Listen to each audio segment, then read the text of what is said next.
Tuck Everlasting, Chapter 19. The man in the yellow suit came into the sunlit parlor. He stood for a moment, looking around at them all, May and Miles and Jessie and Tuck and Winnie too.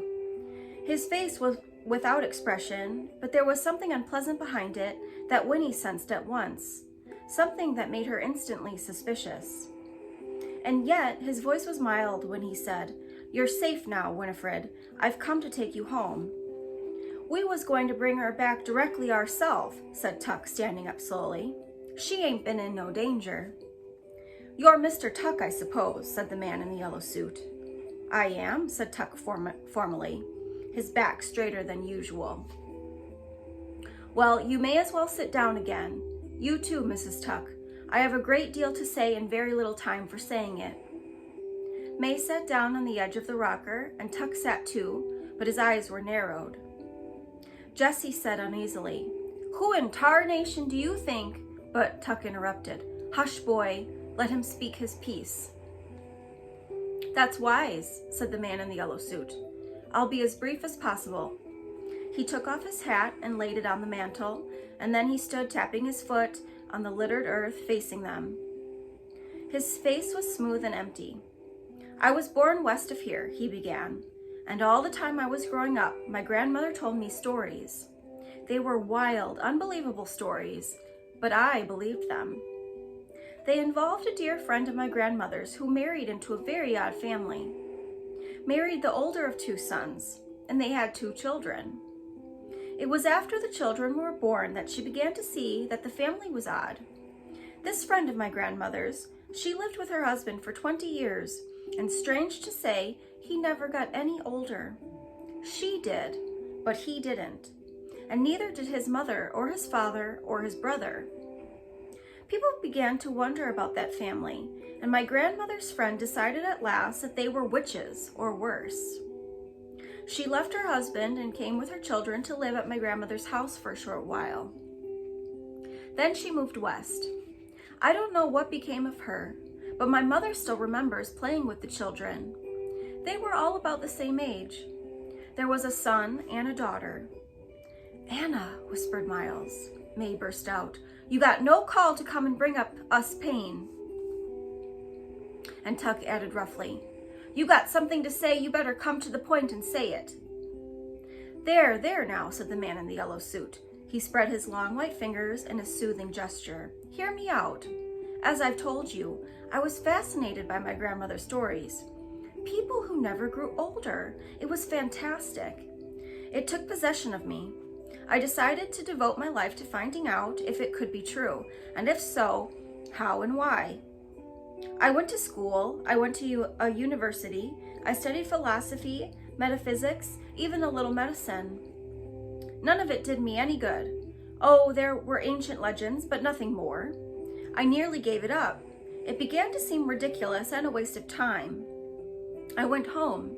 My grandmother was very old by then. She took her a present one day, a music box, and when I gave it to her, it reminded her of something.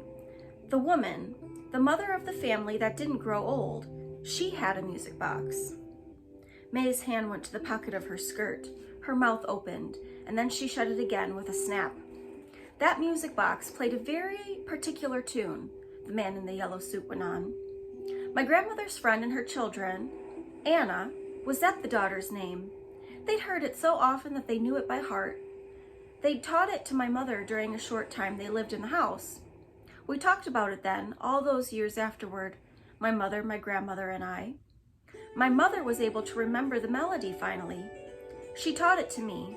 There was nearly 20 years ago now, but I kept it in my head. It was a clue." The man in the yellow suit folded his arms and rocked a little. His voice was easy, almost friendly.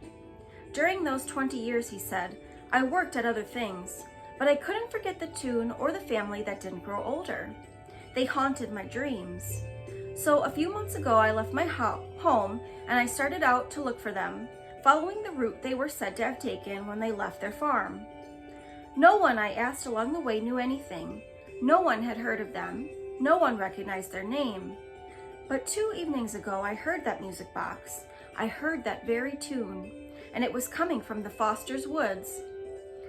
And next morning, early, I saw the family at last, taking Winifred away. I followed and I heard their story, every word.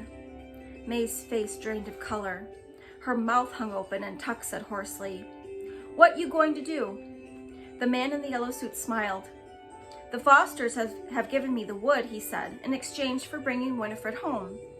I was the only one who knew where she was, you see, so it was a trade. Yes, I followed you, Mrs. Tuck, and then I took your horse and went directly back." The tension in the parlor was immense. Winnie found that she could scarcely breathe. It was true, then, or was the man who stood there crazy too? "Horse thief," cried Tuck. "Get to the point. What you going to do?" "It's very simple," said the man in the yellow suit, and as he said this, the smoothness of his face began to loosen a little. A faint flush crept up his neck, and the pitch of his voice lifted, became a frantic fraction higher. "Like all magnificent things, it's very simple. The wood and the spring belong to me now." He patted his breast pocket. "I have a paper here, all signed and legal to prove it. I'm going to sell the water, you see." "You can't do that," roared Tuck. "You've got to be out of your mind." The man in the yellow suit frowned. "But I'm not going to sell it to just anybody," he protested. "Only to certain people who deserve it. And it will be very, very expensive. But who wouldn't give a fortune to live forever?" "I wouldn't," said Tuck grimly. "Exactly," said the man in the yellow suit. His eyes glowed. "Ignorant people like you should never have the opportunity. It should be kept for certain others. And for me. However, since it's already too late to keep you out, you may as well join me in what I'm going to do. You can show me where the spring is and help me to advertise. We'll set up demonstrations. You know, things that would be fatal to anybody else, but won't affect you in the least. I'll pay for your assistance, of course. It won't take long for the word to spread, and then you can go your way. Well, what do you say?" Jessie said dully, "Freaks. You want us to be freaks. In a patent medicine show." The man in the yellow suit raised his eyebrows, and a nervous petulance came into his voice. "Of course, if the idea doesn't appeal to you," he said, blinking rapidly, "you needn't be in on it. I can find the spring and manage just as well without you. But it seems the gentlemanly thing to make the offer. After all," he added, looking around at the cluttered room, "it would mean you could afford to live like people again, instead of pigs." And that was when the tension burst. All four Tucks sprang to their feet at once, while Winnie, very frightened, shrank back into her chair. Tuck cried, "You're a madman, a loony. You can't let no one know about that water. Don't you see what would happen?" "I've given you your chance," shrilled the man in the yellow suit, "and you've refused it." He seized Winnie roughly by the arm and dragged her up out of her chair. "I'll take the child and be about my business." Tuck began to rave now, his face stretched with horror. "Madman!" he shouted, and Miles and Jessie began to shout too. They crowded after the man in the yellow suit dragged Winnie through the kitchen to the door. "No!" she was screaming, for now at last she hated him. "I won't go with you! I won't!" But he opened the door and pushed her out in front of him. His eyes were like blind fire points. His face was twisted. Then the shouting behind them stopped abruptly, and in the midst of the sudden silence came May's voice, flat and cold. "You leave that child be," she said. Winnie stared. May was standing just outside the doorway. She held Tuck's long-forgotten shotgun by the barrel, like a club. The man in the yellow suit smiled a ghastly smile. "I can't think why you're so upset. Did you really believe you could keep the water for yourselves? Your selfishness is really quite extraordinary, and worse than that, you're stupid. You could have done what I'm about to do long ago. Now it's too late. Once Winifred drinks some of the water, she'll do just as well for my demonstrations. Even better. Children are much more appealing anyway, so you may as well relax. There's nothing you can do to stop me." But he was wrong. May lifted the shotgun. Behind her, Miles gasped, "Ma, no!"